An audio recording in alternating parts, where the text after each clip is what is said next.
Nous avons vécu sur un certain tromperie depuis trop longtemps. Et vous comprenez que la Bible dit que Christ a aimé l'Église comme un mari doit aimer son épouse, n'est-ce pas? Et quelle est la preuve? Il l'a lavé. Donc, qu'est-ce que Jésus est en train de faire présentement? Il est en train de laver son église. C'est pourquoi tu vois qu'il y a tellement de changements qui viennent dans les églises aujourd'hui. Et toute église qui résiste les changements sera effacée. Parce qu'il est en train de laver son église. Il y a quelques années passées, si tu es un pasteur, tu dois prêcher, tu portes 3 pièces vestes avec chaussures d'alligator. Il faut qu'on voit ton visage sur les chaussures. Et puis tu te déplaces pas, tu restes derrière la chair. Aujourd'hui, tu vois le pasteur porte basket et tout ça. Qu'est-ce qui est en train de se passer? Tu vois que l'église est en train de rajeunir. Parce qu'il dit, afin de la présenter, le but de tout ça, c'est présenter son église à lui, une église sans tache ni ride. Quand on parle de ride, on parle d'âge. Donc il est en train de faire rage, il est en train de rajeunir son église.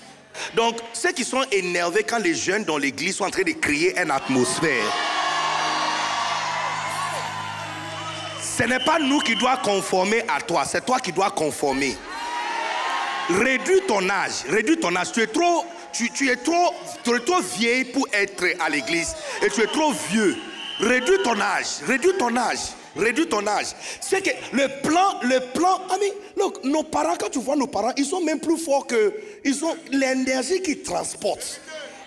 L'apôtre Yves était ici 2 semaines passées.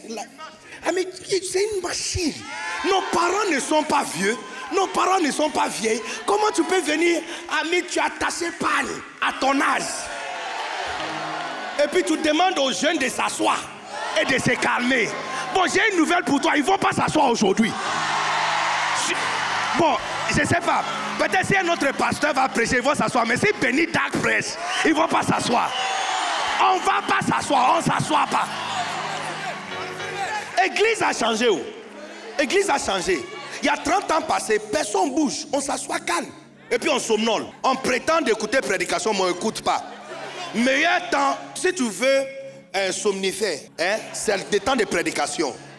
C'est meilleure pilule. Tu vas dormir tranquille 45 minutes. Mais l'église a changé. Il y a plus de vie à l'église maintenant. Il y a vivacité. Yeah. Donc il ne faut pas venir avec tous ces vieilles comportements et puis tu nous obliges de conformer. Non, il dit, il veut présenter son église à lui, une église sans tache, ni ride.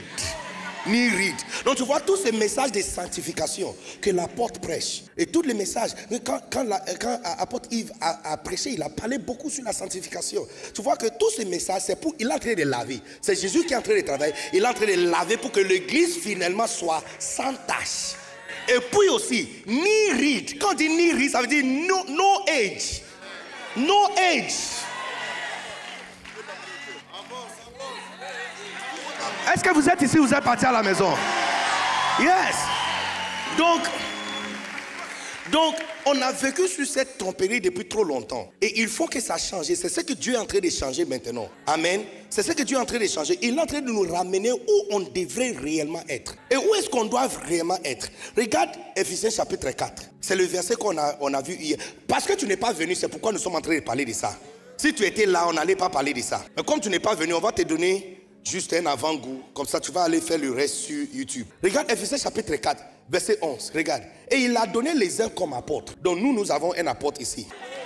Mon père spirituel, loin serviteur de Dieu, Bishop Dag, il est un évangéliste. Il va sur Brazzaville pour des croisades. Il vient de l'île de Salomon. Il a fait croisade là-bas. Et puis là, il va sur Brazzaville maintenant. Ici, nous, on a un évangéliste. Vous avez un apôtre. Certains ont reçu des prophètes. Et puis, il y a aussi des pasteurs et des docteurs. Regarde bien, Vigu, il n'a pas encore fini de parler. Maintenant, regarde le verset suivant. Bon, moi, je comprends. Je sais que je suis anglophone. Je ne parle pas bien français. C'est pas grave. Mais toi, tu parles bien français, n'est-ce pas? Le mot là-bas, quand on dit pour, ça veut dire quoi? Le but. Donc, quand Christ a donné les apôtres, des évangélistes, des prophètes, les apôtres, les prophètes, les évangélistes, les pasteurs et les docteurs, c'est quoi leur travail? On dit pour perfectionnement des saints, en vue de l'œuvre du ministère et la construction du corps de Christ. Donc quand lui, il a dit en Matthieu 16, je bâtirai mon église. Ici, Paul, par le Saint-Esprit, est en train de nous montrer comment l'église doit être construite. L'église doit être construite, numéro 1, il faut qu'il y ait un don. Le don, c'est le pasteur, le prophète. Donc ton pasteur n'est pas un problème. Un pasteur n'est jamais un problème. Un pasteur n'est jamais une mauvaise nouvelle. Un bon pasteur, surtout les pasteurs de ICC ne sont pas des mauvaises nouvelles. Vous êtes d'accord avec moi, n'est-ce pas? Yeah. Mes frères et sœurs qui sont pasteurs de ICC ne sont pas de mauvaises nouvelles. Et un pasteur n'est pas un problème. Un pasteur est un don. Le don doit être présent. Après que le don est présent, le don doit faire son travail. Son travail, c'est perfectionner les saints. Donc tu vois, depuis longtemps, on a fait votre travail pour vous. C'est fini. En lingala, on dit naboyi. Ça veut dire c'est fini. C'est fini. Look, tous les pasteurs de la cité royale, on va à la retraite. On ne fait plus le travail des membres. Non. Parce que le travail d'un chrétien qui a été rendu parfaite, c'est l'œuvre du ministère. Ce n'est pas le travail d'un pasteur de faire l'œuvre du ministère. Le travail d'un pasteur, c'est perfectionner les saints. Donc comme dimanche vous êtes venus, ça veut dire que c'est supposé que la semaine tu as travaillé. Que tu as utilisé votre lampe, qu'il manque d'huile.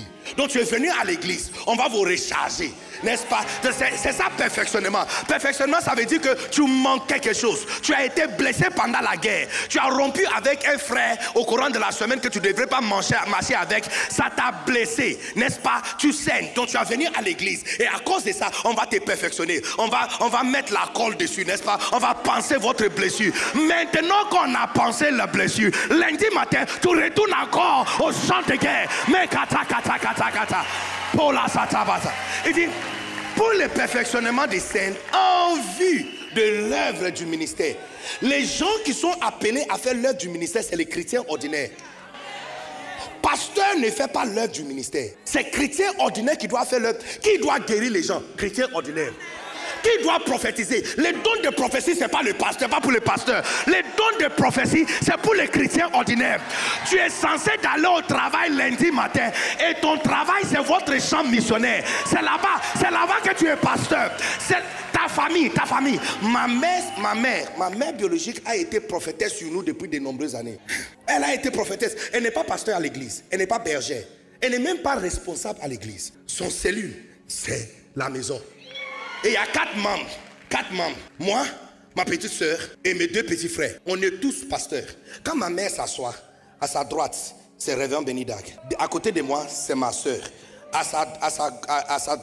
sa gauche, ça c'est moi. À sa droite maintenant, c'est Pasteur Richard. À côté de Pasteur Richard, c'est Pasteur Richemont. Ici, elle n'est pas responsable. Elle n'est pas berger. Elle n'est pas responsable. Tu n'as pas besoin qu'on te donne titre pour faire l'œuvre du ministère.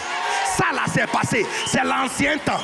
On est en train de look. Je suis venu annoncer. Et ça a déjà commencé. Peut-être vous n'êtes pas au courant. Ça a déjà commencé. Les chrétiens partout dans le monde. Sont en train de révolter l'ancienne mentalité de christianisme ordinaire. Les chrétiens deviennent des prophètes maintenant. Les chrétiens, look, il y a une prophétesse qui est assise derrière là-bas. Je suis venu te consacrer dans le ministère. Je suis venu te libérer.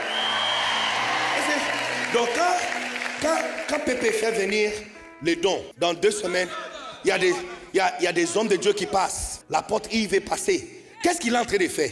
Il est en train de vous perfectionner. Il est en train de nous perfectionner. Ce qui manque sur nous, il est en train d'ajouter ça. Maintenant que vous avez été rendu parfaite, vous êtes supposé de faire l'œuvre du ministère. Ça veut dire que c'est quand les chrétiens ordinaires commencent à faire l'œuvre du ministère que l'église est bien construite.